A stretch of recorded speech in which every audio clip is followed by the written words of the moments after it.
home-based program, we want to thank all the sponsors without whom this day would not be possible.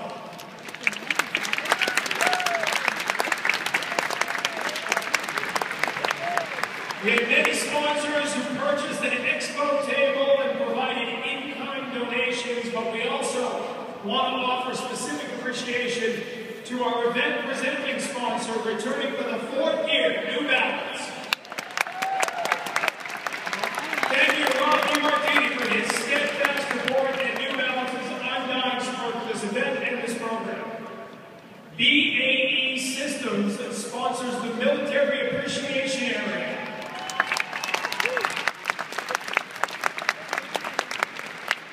Our Family for Families First Foundation and the Corvette Group bring us the Family Fun Zone, and the Fan Experience Zone is sponsored by John Hancock, so thank you.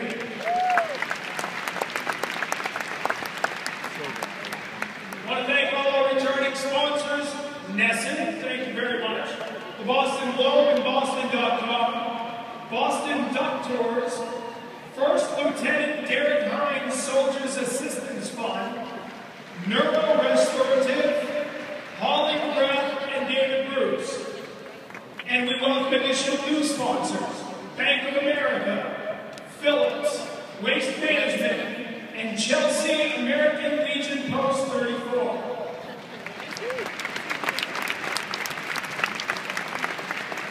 On a personal note, I'd like to thank the Boston Red Sox in Texas. While they lost, they did it in a timely fashion so I could get 4 hours of sleep last night. We'll get it tonight. It is now my distinct pleasure to welcome our host today, the chairman of the Boston Red Sox. After the team won the World Series in 2007 and visited the White House, the team and owners made a trip to Walter Reed Army Medical Center. It was that visit that created the vision that ultimately brought us all today. Tom Warner knew the Red Sox could help men and women who have done so much for us to keep us safe. So to say a few words, please welcome the chairman of the Red Sox, the creator of the home base program, Tom Warner.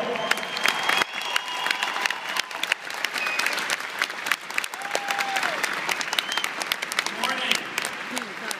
Good morning, everybody, and welcome to Fenway Park, the home of your first place Boston Red Sox.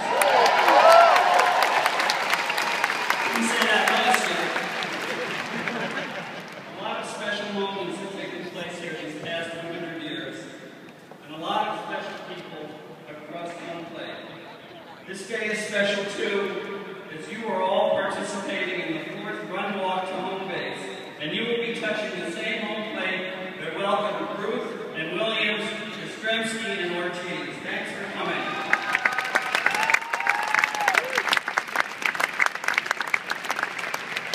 I may not say this as eloquently as David Ortiz, but this is our town.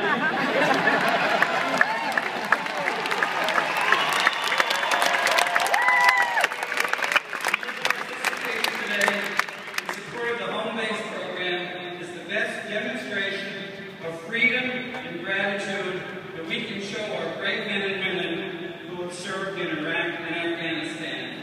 Our service members have sacrificed so much that we can be safe here at home. 2.5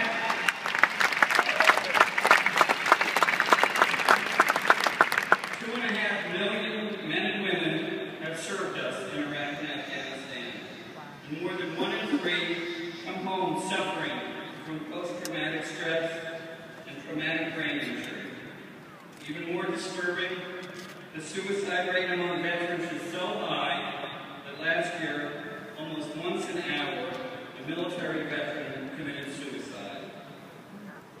Today's run is even more meaningful as we are thinking about last month's marathon and the violence that followed. This morning's run is the first in our city since Patriots Day. We have mourned for the victims, and we've come together as a community to support those who have been affected by the bombings. And these include the many who have been dealing with post-traumatic stress disorder, the same condition that has affected our wounded warriors. the home base chief medical officer, Dr. Naomi Simon, Dr. Paula Rausch, who heads up our family counseling at home base, Dr. Ross Safan, are one of the many of our doctors who have been called to serve after the bombings. And we have also been thinking since Patriots Day about those who work tirelessly to make us safe again. They remind us what American heroes look like. And let us remember this morning that the heroics that we witnessed on the streets of Boston are acted out every day, halfway across the world. Every day, our military members run through danger, and they do it because they've heard the call to serve, and they have answered.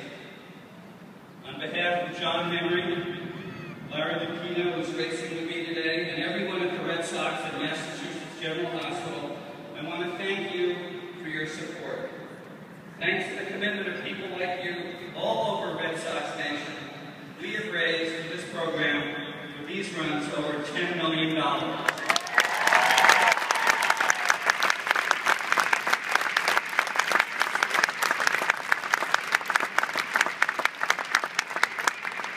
Thank you also to Dr. Peter Slavin and the folks at MGH for their amazing work. Thank you to our sponsors, especially New Balance. Rob, your support means so much to us, and we appreciate your taking the time to be here this morning. Thanks also to all the military here today, in particular General John Kelly, Commander of the U.S. Southern Command, who has made so many sacrifices of his own. And thank you to the British Defense Attaché to the U.S., Major General Buster Howes, for joining us. And finally, thanks to Congressman Kennedy for being here today. Your uncle's commitment to this program helped make it possible.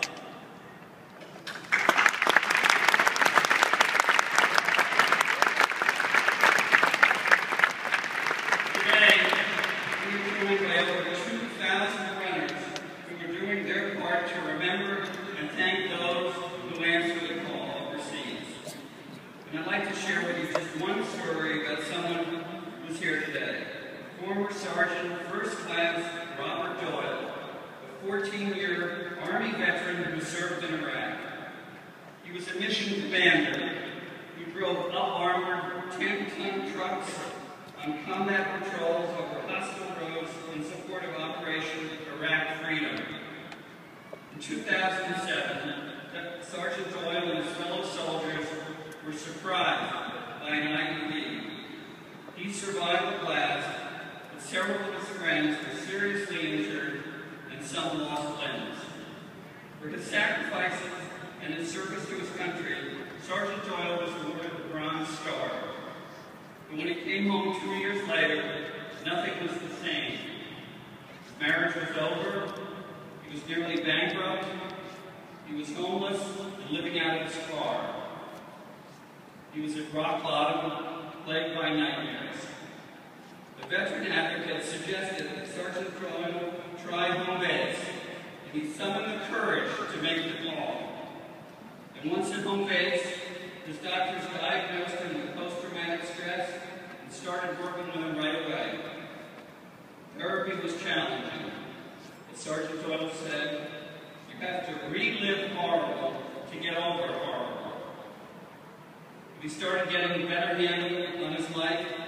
He began his own business, snow plowing and welding, and now he has several government contracts, and now he's able to employ other veterans. Furthermore, this month I'm pleased to say, after years of therapy and hard work, formerly homeless Sergeant Doyle was able to buy his first house in Charlton, Massachusetts. Sergeant Doyle.